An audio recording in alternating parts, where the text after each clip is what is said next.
Once upon a time, nestled in a valley where the horizon was perpetually muted, lived a young person named Alara. For as long as the oldest townsfolk could recall, the sky above their home was draped in a relentless, weary gray.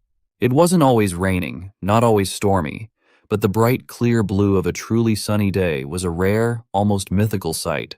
This unending monochrome seemed to seep into everything, making the colorful houses appear a little duller, the green fields a little less vibrant, and the spirits of the people a little heavier. Alara felt this pervasive grayness not just in the world outside, but deep within her own heart. Life felt like a constant uphill climb under a heavy sky. The weight of looming bills felt like stones in her pockets. Every time she fixed one small problem, another seemed to sprout up, like persistent thistles in a neglected garden. She had sent out letters seeking work, each one a hopeful kite sent into the cloudy sky, only for them to drift back down unanswered. Worry was a constant low hum, and the future, when she dared to picture it, seemed just as uncertain and dim as the sky above. There were many days when the sheer, unchanging grayness of it all made hope feel like a distant, unreachable star. She found herself waiting, constantly waiting for the external circumstances to change, for the clouds to part, believing that only then would her own life feel brighter. She'd tried to shake it off. Sometimes, she'd spend a little money she didn't really have on something bright and new, hoping its color would cut through the gloom. But the novelty faded, and the grayness and the regret about the money returned. She'd spend hours scrolling through endless images and stories of distant, sunlit places, a temporary escape that left her feeling even more isolated when she finally looked up. She'd talked to friends and neighbors, but their conversations often mirrored her own feelings. Sighs about the weather, complaints about their own struggles, a shared sense of being trapped under the same dull sky. It was comforting, in a way, to know she wasn't alone in the gray, but it also reinforced the feeling that this was just how life was. Hopelessness felt less like a personal failing and more like the town's climate. One particularly heavy afternoon, feeling the weight of several recent disappointments pressing down on her, Alara decided to visit her grandmother. Her grandmother's small cottage was a marvel. From the outside, it was just another house under the gray sky, but stepping inside was like entering a different world. Sunlight didn't stream in, but the rooms were filled with a soft, warm light. Every surface seemed to hold a bit of cheer, and the air was alive with the scent of herbs and damp earth. And everywhere, plants thrived. Vibrant green leaves, unexpected bursts of color from blooming flowers, even climbing vines that seemed to defy the lack of direct sun. Alara sank into a worn armchair by the window, the gray light filtering through the glass. "Grandmother," she confessed, the word a heavy exhale, "I don't know how you do it. How do you have so much life in here? It's so gray outside all the time. Everything feels so difficult. I just feel stuck under it all."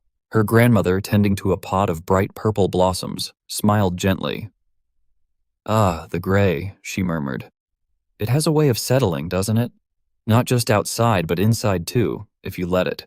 She paused, her gaze drifting to the plants. "Look at these, Alara. Do you think they sit and wait for the sun to appear? Do you think they complain about the clouds?" Alara considered the question. "Well, no," she admitted. "They just grow." "Exactly," her grandmother said, her voice warm. "They just grow. They don't control the sky. They can't push the clouds away, but they do everything they can with the light they do receive, however little it might be. They send their roots deep into the soil." "Exactly," her grandmother said, her voice warm. "They turn their leaves towards the faint light, soaking up every single photon. They focus on their own inner process of growing, strengthening, and reaching. And in doing so, they create their own vitality, their own form of sunshine, that allows them to bloom even in the gray." She walked over to Alara and placed a hand on her shoulder. Waiting for the external world to change before you allow yourself to feel hope or take action is like a plant refusing to grow until the sun is high and bright every day. You will wither waiting. Alara sat in silence for a long moment, the words settling in her mind. She had been waiting for the perfect job, waiting for enough money, waiting for problems to magically resolve, waiting for the gray sky to clear. She had been so focused on the external lack of sunshine that she hadn't considered cultivating her own internal light. Leaving her grandmother's cottage, the gray felt no less present in the sky, but the walk home felt different.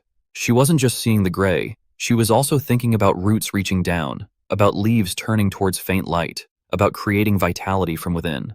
The next morning, instead of pulling the covers over her head, sighing at the gray light, Alara did something small. She looked at the stack of bills that usually filled her with dread. She picked up just one, the smallest one, and found a way to pay it. She didn't try to tackle them all. The feeling of dread didn't vanish completely, but there was a tiny, unexpected crack of satisfaction. Later, she noticed a small, wilting plant on her windowsill that she had long neglected. Instead of ignoring it, she gave it some water and moved it closer to the window. It was a small act, almost insignificant. But as she did it, she thought of her grandmother's words about the flower creating its own sunshine. Over the following weeks, Alara continued to take small, deliberate actions. She didn't solve all her financial problems overnight, but she created a simple plan for the smallest ones. She didn't eliminate all her worries, but she started dedicating a few minutes each day to something she enjoyed, allowing herself that brief respite. She reached out to one friend, not to complain about the gray, but to share a memory of a time they had laughed until their sides hurt. The gray clouds still hung in the sky over the valley. Life still presented its challenges. But something fundamental had changed for Alara. She was no longer passively waiting for the sun. She was actively, deliberately building her own.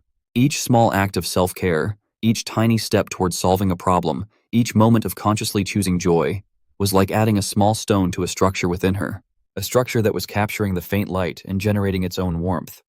She learned that building your own sunshine isn't about pretending the difficulties aren't real. It's about acknowledging the gray skies and the challenges they bring, but choosing to focus your energy on cultivating resilience, finding moments of light, and taking action where you can. It's about realizing that the power to generate hope and move forward doesn't depend on the external forecast, but on the strength and light you nurture within yourself. And so, Alara continued to live under the gray sky, but her world was no longer defined by it. She had found the secret to blooming, even when the sun seemed miles away. She was building her own sunshine, one small, brave act at a time. True and lasting hope doesn't come from waiting for perfect circumstances, but from actively cultivating your inner strength, taking small steps forward, and finding ways to create your own light and joy, even when faced with the heaviest of burdens. If Alara's story resonated with you, and you like that, please subscribe this channel. See you in the next video.